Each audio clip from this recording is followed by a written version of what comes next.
Hello, everybody. Glad to have you all out there in YouTube land, out there in the chat world this morning. Glad to have everybody with me. And hello to all of you that are going to be listening to this in Memorexville later after it's gone off the air. Always glad to have viewers. Had a good time last night running that live feed. Let's get rid of that noisy thing in the background there. There we go. I always forget to hit that little button. It reminds me very quickly. All right, well, let's see. I always start off the show telling you a little bit about my morning here on the 11th day of July in 2016 on a Monday. I got up this morning and took care of a few things around the house, and I went out to the garden. And I picked peas, I picked green beans, and I picked some lettuce. And I took a look at everything out there. It looks like by the weekend, I will be frying some green tomatoes out of my garden. They're getting just about the right size. Can't pick them all, though, or I'll never have any red ones, but I'll get me a couple green tomatoes out of the garden to fry up. I love green fried tomatoes. Then I come in and I broke the beans and I shelled peas and washed the lettuce. I'll be having me a couple nice salads later today, and I'm going to run up to the market after a bit and get me some ham hocks to cook with my beans. I got some new potatoes out there on the counter. Put some onions in that, little broth, and cook that up, and that'll be supper with some cornbread. Ooh wee, that's going to be some good eating. And I got enough peas there that I can put some fresh peas in the salad. Oh man, it's going to be some good garden eating. I love this time of year. And I've shopped around a little bit on the internet today, and I found some things there that I can pull up to give you some current events. And before this show's over, I'm going to give you some good news. I've had a lot of people say, hey, you know, we get tired of hearing all this bad news all the time. Can't you give us some good news? And I've racked my brain trying to figure out, well, what in the world can I tell them good when there's all these bad things going on? And it came to me. It just came to me out of the blue what the good news is. And so I'll be sharing that with you to cheer everybody up before this show's over today. And, let's see. We've got so many things been going on. Of course, primarily we've had Black Lives Matter issues that have been going on across the nation. There's been live feeds spread all over the internet going on in different cities. We had, of course, started off with the shootings in Baton Rouge and in Missouri last week to spark everything off, and it's escalated. We had the 5 officers shot in Dallas. That sad state of affairs with that mess going on. And we got police officers that are afraid for their lives now, and they're having to deal with all these marches and protests and angry mobs going on. I was very interested in the one that went on in Memphis last night, and I ran that live stream here on the channel, and it's in the archive if anybody wants to take a look at it that didn't see it. We ran it for about 3 hours out of Channel 5 out of Memphis. And this one was very interesting because he's not called chief of police. He's I forget what title they give him, but he's same as chief of police there in Memphis.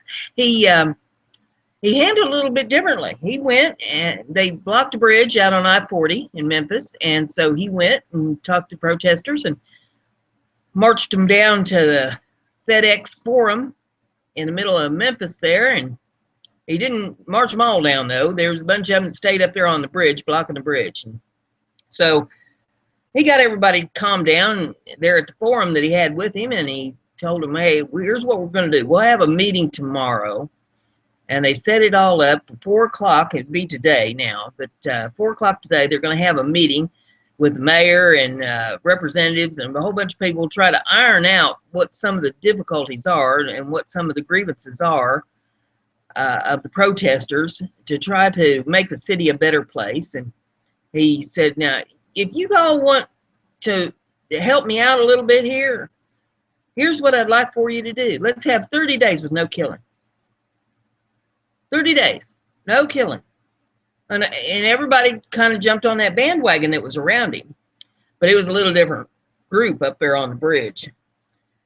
But when he found out there were still people blocking that bridge, somebody drove him back up there to the bridge, and he went up there and met with them people. And he found out that they weren't quite as moderate in temperament as the ones that he walked down to the FedEx for him. And so what they did is they filed a police line across that bridge, and they just walked the people down. There was no violence.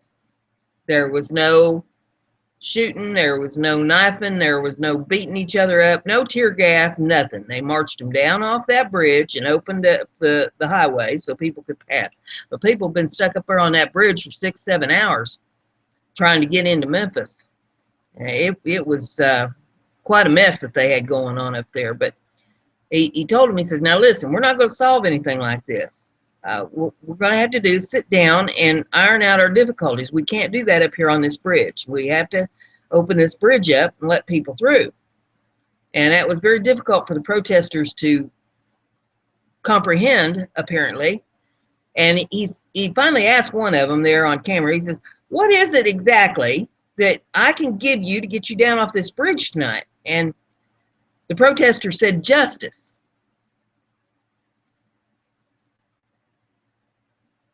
And I thought, okay, what is your definition of justice that's going to get you off this bridge tonight? What if I have a magic bag right here and I can pull something out of it that's going to make you come down off this bridge?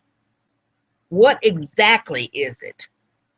Give me something tangible that I can pull out of this sack to make you get down off the bridge.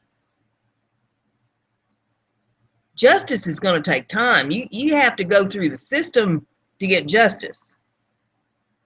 It's not something that somebody can just wrap up in a package, put a bow on it, and hand it to you.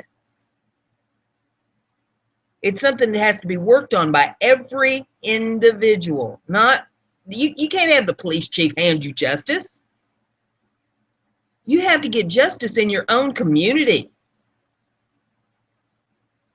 You have to start in your own home with justice and work it out the door and spread it around. I'm just having a real rough time understanding where they're coming up with this. We want justice and we want it now. Well, okay, why weren't you belly aching about wanting justice a year ago, 5 years ago, 10 years ago, 20 years ago? Or just all of a sudden you've got your hackles up that you want justice, so you're going to go block a bridge and keep people from being able to come and go freely? And how exactly is that supposed to work? If you turn yourself around, you put yourself in the police chief's shoes, what is it that you think that you'd be handed to the public to solve the issue at a moment's notice? Common sense should prevail there. I think common sense is something that sorely lacks. But they said that if they don't get justice, they'll be back on the bridge tonight. So we'll see how their conference goes when they have their meeting at 4 o'clock today. I'll be kind of keeping an eye on that to see what transpires. But something tells me there's going to be a group back up there on that bridge again tonight. I don't know if this is going to continue to be peaceful or if it's going to end up breaking out in some kind of violence before it's all said and done. But it will be interesting to watch this unfold. But this thing with the Black Lives Matter just keeps going on. I've got all kinds of articles that I have compiled here, and I mean, it would take us a week to go through everything that I've got. But we've got the one that just happened yesterday. I'll start with that one, I guess. The Black Lives Matter supporter killed after breaking into off-duty St. Louis officer's home over Facebook argument. This is out of the Daily News. I found this on the web. And it says an off-duty St. Louis County police officer fatally shot a man he argued with about Black Lives Matter on Facebook after the suspect broke into the cop's home, officials said. Police said the alleged home intruder, Tyler Gebhard, smashed a concrete planter through the unidentified officer's home window after the cop's wife wouldn't let him in. Gebhard's uncle, Patrick Brogan, told the St. Louis Post-Dispatch the officer and his nephew met through a church connection and had a fallout after arguing on Facebook over Black Lives Matter. Gebhard, a former football star at Afton High School, was biracial and supported Black Lives Matter goals but did not join the protests, the uncle told the newspaper. Gebhard's family said the 20-year-old suffered from bipolar disorder, periodically skipped medication, which worsened his condition. He had a lot of mental problems the last few months, Brogan told reporters, a lot of difficulties in life. Police said Gebhard had made several threats to the officer's family and other members of the community. The unnamed officer's wife and mother-in-law, as well as toddler and infant, were escaping from a bedroom window when Gebhard was shot twice in the chest. I don't think the officer had a chance. I honestly don't, St. Louis County Police Chief John Belmar said at the press conference on Saturday. The officer, a 3-year veteran with the department, was placed on administrative leave following the shooting. Belmar called the fatal encounter a senseless death. Tensions continue to rise between Black Lives Matter supporters and police officers as rash of tragedies unfolded for both groups over the last week, with Philandro Castile and Alton Sterling's police-involved killings in Minnesota and Baton Rouge, respectively, leading up to a boiling point when 5 Dallas police officers were killed. Outraged, Black Lives Matter protests continue to march in demonstrations across the country, speaking out against police brutality in Baton Rouge, New York, and St. Paul. A handful of police supporters have attacked Black Lives Matter, including former Illinois Representative Joe Walsh threatening war against the group, along with ex-New York Mayor Rudy Giuliani calling the protesters inherently racist. So there's that article. I mean, this guy obviously had some mental problems since he was bipolar. He didn't take his medication. He gets into a online dispute with a police officer and then tries to break into the officer's home, and I guess people are wondering why he got shot. Really? I can't help but laugh at this. I mean, you can't make this stuff up. Holy smoke. And as always, I will be putting the links in the description of the video before, well, as soon as it goes off the air here. But wow. Oh, if you don't laugh at it, you're going to go crazy. Man. Then I have one here about weekend violence in Chicago. You know, Chicago, they've taken the guns away from the people up there in Chicago. And this is how this works, just so you know. Weekend violence pushes number of people shot in Chicago this year to 2,100. That's 2100. Number of people shot in Chicago this year. This is out of the Chicago Tribune. Weekend gun violence in Chicago pushed the number of people shot in this year to around 2,100, about 700 more than this time last year. Hey, how's that gun control working out for you? A total of 43 people were shot in the city over the weekend, 4 of them fatally. 19 of those were shot during an 11-hour stretch Friday night into Saturday morning, including 2 men wounded on a crowded sidewalk outside a taco restaurant in Wicker Park, according to police. Late Saturday, 21-year-old man was killed and 15-year-old boy was wounded as they played basketball in Ogden Park in Inglewood on South Side, police said. Between Friday and Saturday morning, 2 men died and at least 17 others were wounded. Another man was killed and 15 people were hurt from Saturday morning to early Sunday. A 4th man was killed and 7 were wounded in shootings Sunday afternoon and evening. So far this year, there have been at least 344 homicides in Chicago. That's 102 more than this time last year, according to the data kept by the Tribune. Yeah, how's that gun control working out for you there in Chicago? Really? Okay. Then let's see what else I've got. Um,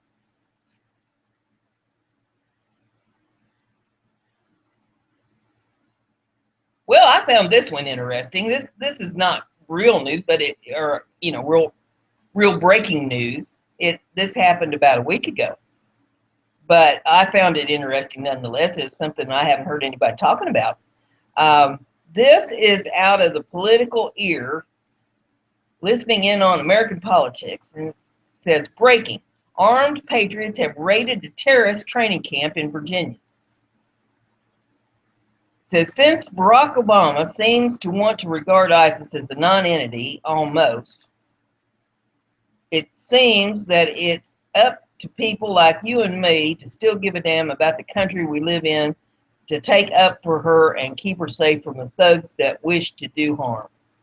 A tense 10-hour standoff between an armed group of self-proclaimed patriots and members of the militant Islamic activist group Muslims of America ended peacefully after local and federal authorities threatened the Patriot militia with felony arrests. The militia group, Armed Patriots Against Radical Terrorists, APART, A-P-A-R-T, Armed Patriots Against Radical Terrorists, stormed the well-known jihad training camp in the early morning hours of July the 4th. Hoping to do something the federal government has either been unable or unwilling to do, arrest suspected terrorists and shut their training camp down. Located in a remote section of Charlotte County, the suspected terrorist training camp has been featured on Fox News multiple times, as well as several other conservative news outlets. The compound has more than 20 trailer homes spread across hundreds of acres and its own mosque, according to the Christian Action Network, a watchdog group who monitors Islamic Jihad training camps within the U.S. The commune holds approximately 100 Muslim men of military fighting age.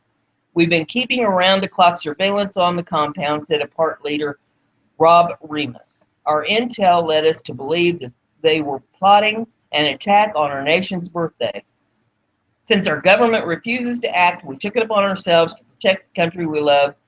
That's what patriots do. Remus said the excitement of the pre-dawn raid is helping keep morale high among militia members, even though their mission failed to close the camp or arrest a single suspected terrorist. I'm sure once the adrenaline wears off, we will pick ourselves up, dust ourselves off, and piece together what went wrong. A spokesman for the Charlotte County Sheriff's Office told the AP no charges have been filed as of Tuesday.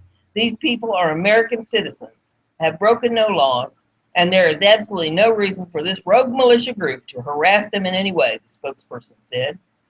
APART member Dale Wilkes said he's not afraid of facing possible felony charges and would raid the compound again to keep America safe from radical Islam. Our own government is aiding and abetting these terrorists, said Wilkes. We intend to keep up surveillance until the new leadership takes over in Washington. Until then, we're keeping them locked and loaded. So there was a very interesting article as far as I was concerned. It's about time that people stood up and started taking action. We can't get our officials to do it, so we have to take matters into our own hands, as long as we do it with some sense and don't just go willy-nilly doing stupid stuff, blocking bridges and impeding traffic and Lord knows what. Okay, let's see. What else do we have here? This one I thought was pretty interesting. Let's get it popped up here.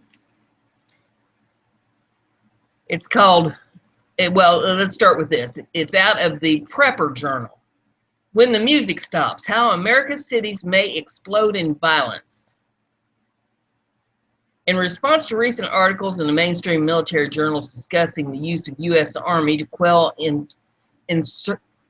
insertions on American soil, I offer an alternate vision of the future. Instead of a small town in the South as a flashpoint, picture. Instead, a score of U.S. cities in the thrall of riots greater than those experienced in Los Angeles in 1965, multiple cities in 1968, and Los Angeles again in 1992. And they're referring to Watts, the MLK assassination, and Rodney King.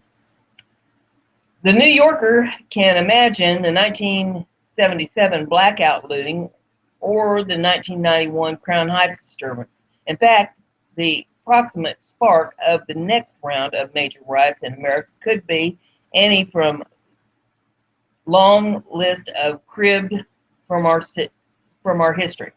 We have seen them all before, and we shall see them all again, as history rhymes along regardless of the century or the generation of humankind nominally in control of events. But the next time we are visited by widespread, large-scale urban riots, a dangerous new escalation may be triggered by fresh vulnerability. It is estimated that the average American home has less than 2 weeks of food on hand. In poor minority areas, it may be much less. What if a cascading economic crisis, even a temporary one, leads to millions of EBT, electronic benefit transfer cards, flashing nothing but error? This could also be the result of deliberate sabotage by hackers or other technical system failures. Alternatively, the government might pump endless digits into the cards in a hopeless attempt to outpace future hyperinflation. The government can order the supermarkets to honor the cards, and it can even set price controls, but history's verdict is clear. If suppliers are paid only with worthless script or blinking digits, the food will stop. And this article goes on. I'm going to put the URL so that you can all read this, but I'll kind of give you a little highlight. It says step 1, flash mob looting, and there is a section on that. And the next step would be flash mob riots. Official police response to the flash mob riots. And section there, suburban armed vigilante response. The sniper ambush, the new tactic of choice. A sample sniper ambush scenario, and it gives a section on that. The government response to vigilantism gives a section on that. So that is a really good article that you might want to look at later if you're interested in that sort of thing. So we'll file that one down. And let's see here. What else do I have? Well, this is a good one. Let's take a look at this. Well, hit the wrong button. We'll try that again. All right. This one is off the All News Pipeline. Judge Jeanine demolishes at Obama as entire world prepares for riots and unrest. More signs emerge that martial law may be in America's near future as painful riot control system sales soar. Back on June the 13th, the ANP published a story in which we shared with you very strong evidence that insiders from Black Lives Matter were scheming with the Obama administration to ensure that Barack Obama would receive another term in office by intentionally causing massive civil unrest all across America that would make it necessary for Obama to declare martial law in America and the elections postponed indefinitely until order could be restored. As we warned you then, the BLM Obama administration plan was to have so many protesters cause so much trouble all across the country that both the Democratic and Republican conventions would be shut down while activists caused disruptions all summer. And according to hacked Twitter account of BLM leader Delray McKesson, get martial law declared so Obama can stay in office and we will win. With the recent horrifying events in Dallas carried out by cowards, proving that attacks against law enforcement are attacks against all Americans and our country as a whole, it's clear that America has never been as divided as we are now. A division that has steadfastly taken hold in the past 7 years, as heard from Judge Jeanine Pirro in the first video below, and that will be included with the article in the URL, who tells us that America had come a very long way on the civil rights front until Barack Obama was voted into office. Judge Jeanine rips Obama and his racism and hatred of America to pieces in his opening statement, proving to us that America was doing much better in our racial relationships prior to the arrival of Obama. Jeanine demolishes Obama and his arguments, leading us to ask why Obama or anybody else would support a terrorist group that hates whites just because they're white. The judge makes it quite clear that racism isn't exclusively to whites or the KKK. With her opener, we now have absolute proof that a racist is living at 1600 Pennsylvania Avenue. As Susan Duclos recently told us in a story on ANP with recent FBI alert warning that planned purge of law enforcement officers had been threatened by radical terrorists within the BLM movement, we see our prior warnings of chaotic summer now unfolding before our very eyes. Officers were targeted in Missouri, Georgia, and Tennessee on Friday, according to this story from Fox 2 Now, while more recently the San Antonio, Texas PD was fired upon, according to their Facebook post, as well as more threats against Leos in Louisiana, while in Minnesota, 27 officers were hurt during protests in St. Paul after the death of Philando Castile in what the mayor called shameful and a disgrace. Now, I'm going to break it right here because that fella is the one that was wanted for armed robbery that video came out on. There's no way that video is for real.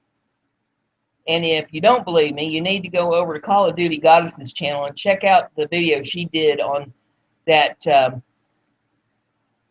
video that the girlfriend, Diamond, put out. The steering wheel's on the wrong side of the car.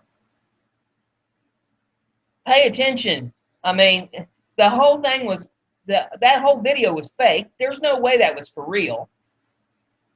I mean, seriously? Let's say, for instance, that you are with somebody, they are driving the car, they are pulled over, the police comes up and shoots them, and you're going to whip out your phone and record them dying and not a tear being shed. Seriously? I mean, oh my goodness. And then it comes out that guy had been wanted for armed robbery and Lord only knows what all else. And there was no way that he had a legal conceal and carry permit. Oh, heavens to Betsy. Well, anyway, going on with this article. Should BLM be officially labeled a terrorist group? Why is there so much hatred coming from them towards whites in general? Talk about racist. How have we suddenly gone back to 1960s on Obama's watch? As we were told in this story from InfoWars, the massacre in Dallas and BLM are all part of a larger plan to destabilize America completely and bring in the United Nations to control America. It's not just a coincidence that this administration is now talking about federalizing the police force. Do we really need a national police force? An even more important question might be, would Black Lives Matter and the Obama administration be successful at making sure the elections are canceled in America in 2016 by continuing to cause unrest and trouble across our once free country? Could Obama legally get away with making sure that enough chaos is unleashed nationwide to give him a third term? If so, we see that warnings that we have been given on ANP for the past 2 years of massive preparation taking place were right on target. The globalists clearly have no intention of handing their biggest prize back over to the American people. Why is the mainstream media totally ignoring the huge black-on-black murder rates in Chicago and across the country to focus on blacks killed by cops? The number of blacks killed by other blacks absolutely dwarfs the number of blacks killed by police officers, as heard in the final video below from InfoWars. We also learn in this story from Zero Hedge that the number of whites killed by cops outnumber the number of blacks killed by cops. Why isn't the MSM sharing these stats? And then the article goes on, but I mean, you get the basic gist of it. And I don't care what you think of Zero Hedge. I don't care what you think of InfoWars. News is news. And you need to pay attention to what's going on. I mean, this is all on alternative media where, you know, it's not the mainstream. It's not, we're not fed by the government on, you know, what what to say with all this stuff. I mean, I know that there's some people that just have not paid attention, whether they're on the protesting lines or not, and they just don't see the big picture here. Most of us that's paid attention see the big picture. We know that this is all staged. It's all part of the plot. And the plot keeps thickening.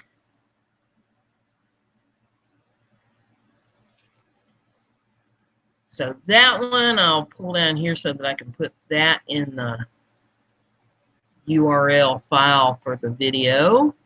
And let's see here.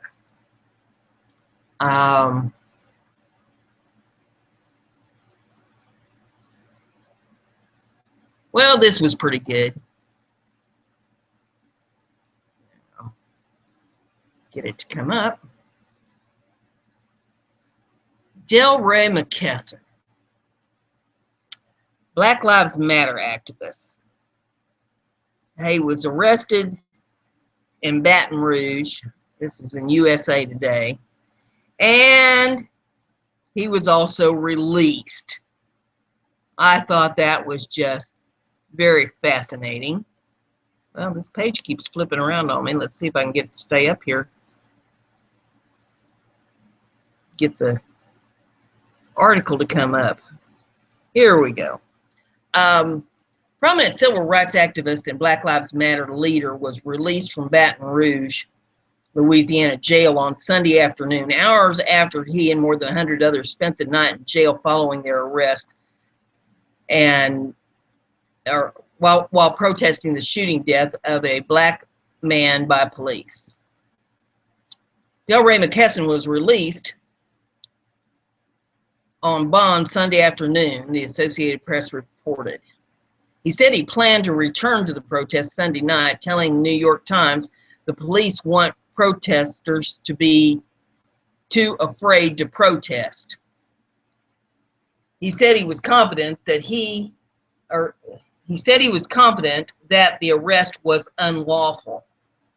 McKesson, who turned 31 on Saturday, had traveled to Louisiana from his native Baltimore to the protests on behalf of Alton Sterling, a 37-year-old black man who was shot and killed outside the convenience store by two white police officers.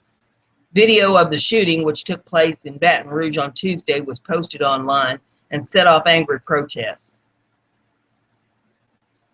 And they're starting to play some foolishness here. Let's see. We can shut that down. There we go. McKesson was among those taken into custody Saturday night while walking along the shoulder of Major Road, live streaming the protest on Periscope, including his arrest. On the video, McKesson can be heard talking with fellow protesters and describing what he said was provocative police behavior against protesters. The police in Baton Rouge have been truly awful tonight, McKesson said on the video. They have provoked people, they have chased people just for kicks. The police have been violent tonight. The protesters have not. Moments later, someone shouts, "This is the police, you're under arrest. Don't fight me, don't fight me." McKesson responds, "I'm under arrest, y'all," before the camera is knocked to the ground. AP reported that McKesson was taken into custody after the police officer approached him and said, "You with the loud shoes, if you step back into the street, you'll be arrested." Booking documents provided by the East Baton Rouge Sheriff's Office said McKesson was arrested on charge of obstructing a highway.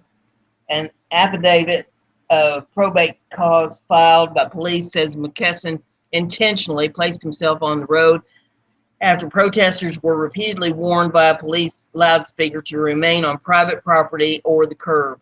During the protest, the defendant entered the roadway and was provided another verbal order to exit the lanes of travel. Moments later, the defendant entered the roadway again and was taken into custody by officers on the scene without incident, the affidavit said. And the article goes on. But what sparked me with this Okay, he was arrested, and the next day he was released.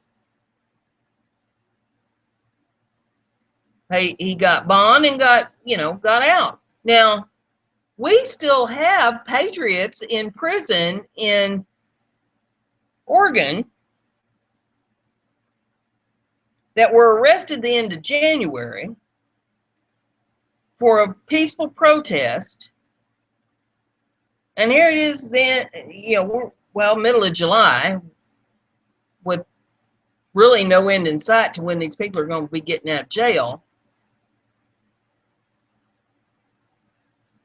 And they did less than what this guy did. I mean, he was impeding traffic, stepping out, and endangering himself and others and everything else. And he gets turned loose the next day. I see a double standard.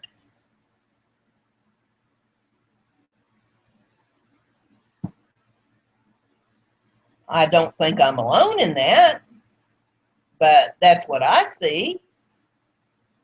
So I'll put the URL. I know I sound like a broken record in the description of the video after I go up there.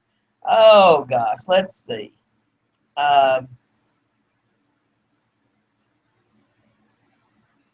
Well, in sticking with the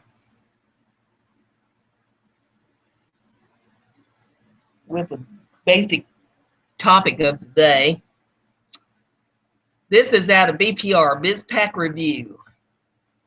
Just how much police brutality is there really? And this comes with a video, which I'm not going to show on the air because of all the ads and stuff that are associated with all this. And I don't want to get a copyright strike, but it says, the mainstream media keeps insisting police violence is an epidemic in America. But how true is that assessment? A YouTube video by a group that calls itself the Freeway Patrol Media Relations Office, a fictional law enforcement agency, provided some insight. Using data from 2012, the agency reported that the number of excessive force incidents by police is remarkably low. And so I will put that in the description so that you can all check out that little video and see how the statistics stack up with that one. And this one was actually shared last night on somebody else's video. I gave them the link to it, and they put it up, but I'm going to throw it in this show too, just because I think y'all need to know. And it was kind of brought up in one of the other articles that I mentioned. This, I mean, I don't know how in the world they get by with all this and what it's going to take to get this to stop. But A.G. Lynch announces global police force partnership with the UN. During her speech at the United Nations, Attorney General Loretta Lynch announced that the Department of Justice is launching a global police force in order to combat violent extremism in the United States. A proposal such as this, with all of its various implications of an overall or overreach of power, should be front page news everywhere, but unfortunately not many noticed. And that's a concern to constitutional attorney KrisAnne Hall, who released a video to make the rallying call. Something happened yesterday that I'm afraid will go completely unnoticed, Hall began. Yesterday, the Department of Justice, several cities within the United States, several municipalities linked up with the United Nations to form Global Police Initiative. It is called the Strong Cities Network. So now you need to pay attention to that, because I'm sure you're going to be hearing that coming up, and you need to know where that came from. Strong Cities Network. This is such an attack on our Constitution. This is such an attack on the sovereignty of our states, she added. This will eliminate the rights of people as we know them under the constitutional republic. Hall warns that this initiative will be the vehicle used to usher in the UN Arms Treaty and the UN controlling America. She says it will bypass Congress, and the treaty process, and will be implemented on the local level so people will never even notice. Helping get this message out is noted fighter against Islamization of America, Pamela Geller. In her latest piece for the Breadport, she sends out a similar warning. The groundwork is being laid for federal and international interference down to the local level. The Strong Cities Network, Lynch declared, will serve as a vital tool to strengthen capacity building and improve collaboration, such as local dependence on federal and international authorities. Yeah, we need more of that. Not. Lynch made the global, that is, United Nations, involvement clear when she added, as we continue to counter a range of domestic and global terror threats, this innovative platform will enable cities to learn from one another, to develop best practices, and to build social cohesion and community resilience here at home and around the world. And that article goes on. But, you know, this is stuff you don't see in the mainstream. Why is this not in the mainstream? Why was this not blasted all over the internet, you know, that Attorney General Loretta Lynch announced that the Department of Justice is launching a global police force in order to combat violent extremism in the United States, and that's not blasted news everywhere? Holy smoke. I mean, that's how they keep us frogs in a water pot and keep turning up the temperature. I mean, you know, they're going to get this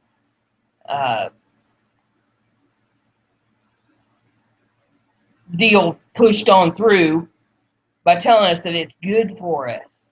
We need this. This is for your protection. It's the Strong Cities Network. This is a good thing. Holy moly. Well, I'll tell you what. I've got a stack of articles there.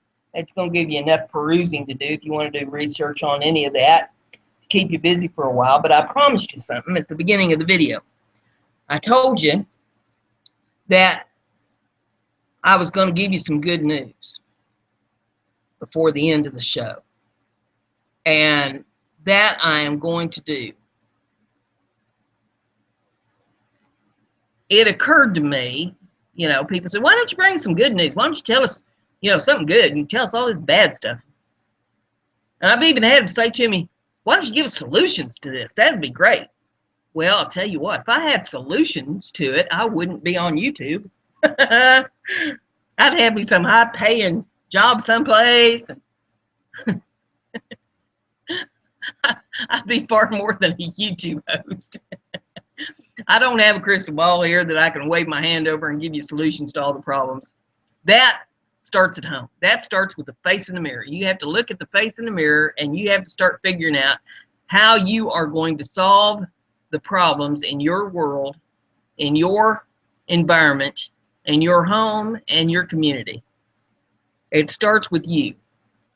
You start at home and you branch out. And if everybody starts at home and branches out, solving these issues, solving these problems, that's where the hope lies. But the good news is this. If you're listening to this broadcast, you woke up above ground this morning. If you're able to hear this broadcast, you have the ears to hear. If you can read the articles that I put in the description of this video, you have the eyes to see. If you have a roof over your head, you're truly blessed. If you have food to eat, if you have electricity in your home, and you're able to communicate with the outside world, you're way better off than a lot of folks. If you have a vehicle, and I don't care if it's a unicycle, bicycle, tricycle, motorcycle, a car, a truck, a bus, a plane, if you have some form of transportation, you're ahead of the game. There are people that don't. You have a bed to sleep in at night. There's people sleeping on the street. And you want to sit around and cry and whine and bellyache and complain and say, oh, wringing my hands. Whoa, what's going to become of us? Hey, you better count your blessings. These are the best days of your life. If you can't be happy about what you have right now, how are you going to be happy about anything you ever gain?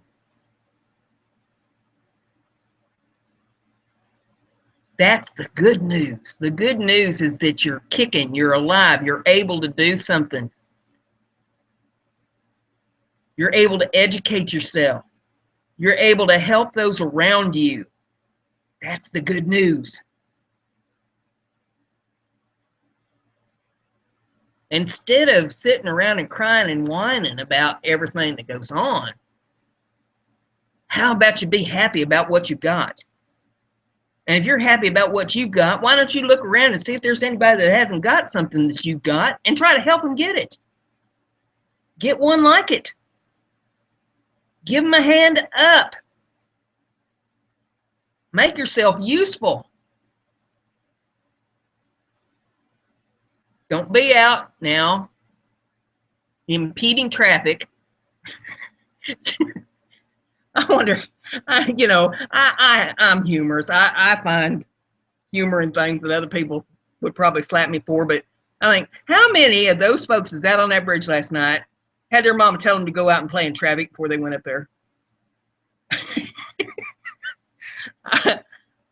Oh my goodness. I mean, don't be causing no disturbance. Don't be asking for anything that is that you can't get. I mean, don't limit yourself either. If you want to make $1 million, you set that goal and you work for it, and you'll end up with $1 million. I'm convinced of that.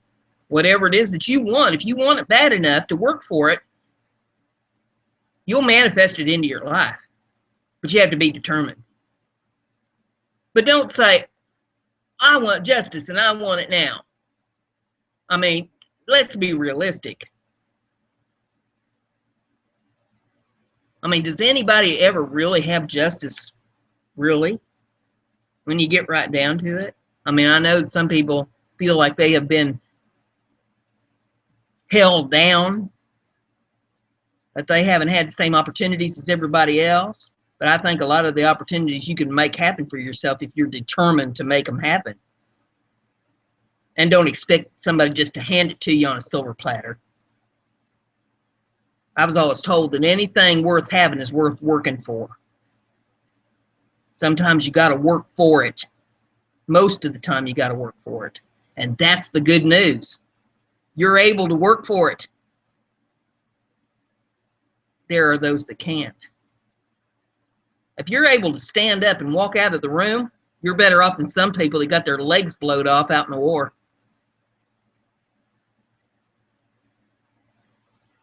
Got their arm blowed off or half their head blowed off. You're blessed. That's the good news. You see somebody that's less fortunate than you see what you can do to improve their life. Because you're blessed. You have the ability to do it. So, with that all being said, I gave you some good news today. I gave you some things to ponder on with the current events. And I'm going to bid you adieu till tomorrow. Thank you all for joining me in the chat room today. Thank you all for watching the video that come in later on Memorex.